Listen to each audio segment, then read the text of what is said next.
ये आयोडोफॉर्म बनाने की प्रयोगशाला विधि। देखो भाई, ये भी हेलोफॉर्म अभिक्रिया की तरह है। जिस तरह हमने क्लोरोफॉर्म बनाया था उसी तरह अब हम यहाँ पर, उसी तरह नहीं मतलब यहाँ पर प्रयोगशाला में आयोडोफॉर्म बनाएंगे। मतलब ये एक तरह की हेलोफॉर्मी अभिक्रिया है जैसे क्लोरोफॉर्म थी। सबसे पहले देखो, ये प्रयोगशाला में आयोडोफॉर्म एसीटोन, देखो आयोडोफॉर्म बनाने के लिए क्या करना है हमें, सबसे पहले एसीटोन लिया CH3CO CH3, ठीक है, या एथिल अल्कोहल जिसे हम C2H5OH बोलते हैं, ठीक है, पर आयोडीन और सोडियम कार्बोनेट, ठीक है, हमने सोडियम कार्बोनेट या सोडियम हाइड्रोक्साइड विलयन की अभिक्रिया से बनाते हैं। तो हमें तीन चीज़ लेनी है। सबसे पहले हमने क्या करना है, हमने एथिल अल्कोहल या एसीटोन लेना है, उसमें जब हम आयोडीन मिलाते हैं, और उसके बाद फिर हमें क्या लेना है, या तो सोडियम हाइड्रोक्साइड या सोडियम कार्बोनेट। और यहाँ पर हम पूरी विधि देखेंगे। देखो किस तरह से हो रही है कि 250 ml गोल पेंदे वाले फ्लास्क में 10 ग्राम सोडियम कार्बोनेट और 50 ml पानी में घोलकर उसमें 10 ml एथिल अल्कोहल या एसीटोन मिलाते हैं। तो हमने क्या लिया है, 250 ml का एक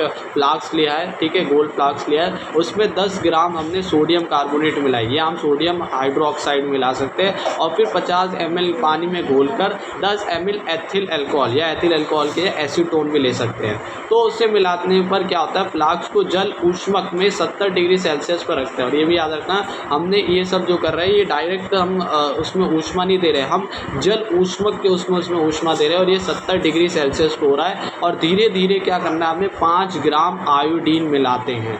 तो अब फ्लास्क को तब तक गर्म करते हैं जब तक आयोडीन का रंग उड़ ना जाए, और द्रव को ठंडा करने के बाद, तो जब तक हमें ये ना दिख जाए कि आयोडीन का रंग उड़ गया है तब तक उसको करते रहते हैं। अब हमें प्राप्त हो गया, तो उससे क्या करते हैं, अब द्रव को ठंडा करने से पीले रंग का आयोडोफॉर्म के क्रिस्टल पृथक हो जाते हैं। अब इन क्रिस्टल को क्या करते हैं, उन्हें जल में धोकर अल्कोहल में विलय करके पुनः क्रिस्टल द्वारा शुद्ध आयोडोफॉर्म प्राप्त कर लिया जाता है। तो ये पूरी विधि थी इसके बनने की। अब रासायनिक अभिक्रिया देखेंगे। हमने देखो यहाँ पर क्या लिया है, एथिल अल्कोहल लिया है CH3CH2OH।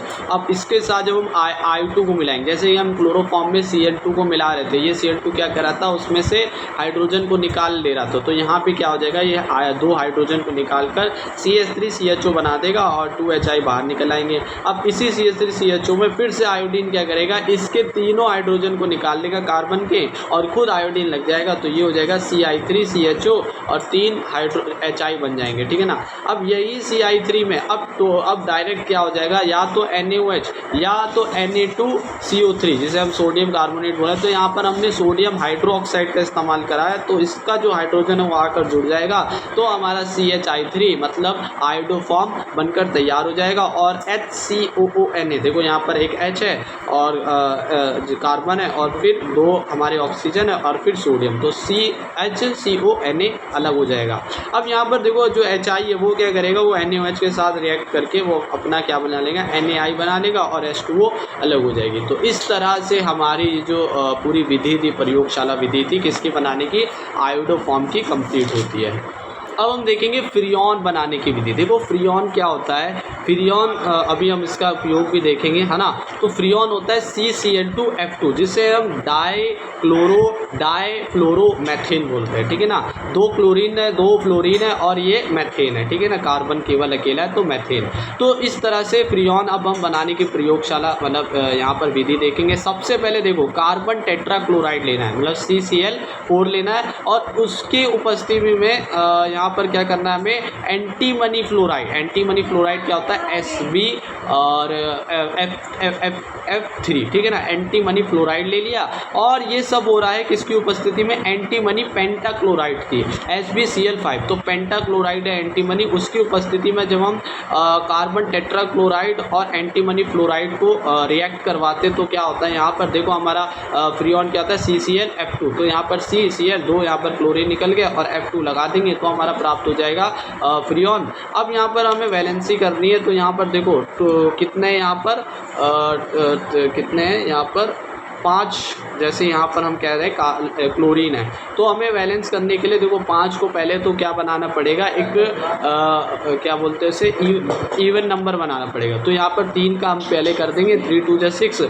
तो यहाँ पर कितना हो जाएगा, यहाँ पर फिर क्लोरीन को भी करना, क्लोरीन को भी। तो इस तरह से हम यहाँ पर वैलेंसी कर सकते हैं 3 2 3 2, तो इस तरह से यहाँ पर वैलेंसी होगी। अब फ्रीऑन का जो इस्तेमाल है वो कहाँ होता है, फ्रीऑन का क्वथनांक काफ़ी कम होता है, जिससे कमरे के ताप पर दाब बढ़ाकर आसानी से द्रवित कर दिया जाता है। तो इसका क्वथनांक कम होता है तो कमरे के ताप पे द्रवित हो जाता है, और इसका उपयोग रेफ्रिजरेंट्स मतलब फ्रिज और एसी वगैरह में कूलिंग एजेंट के रूप में किया जाता है। तो रेफ्रिजरेंट्स कूलिंग एजेंट के रूप में इसका एसी और फ्रिज वगैरह में इस्तेमाल होता है फ्रीऑन का, जिसे हम डाइक्लोरो मेथेन फ्लोरीन और फ्रीऑन बोल रहे हैं। तो इसके साथ हमारे ये पूरा चैप्टर समाप्त होता है।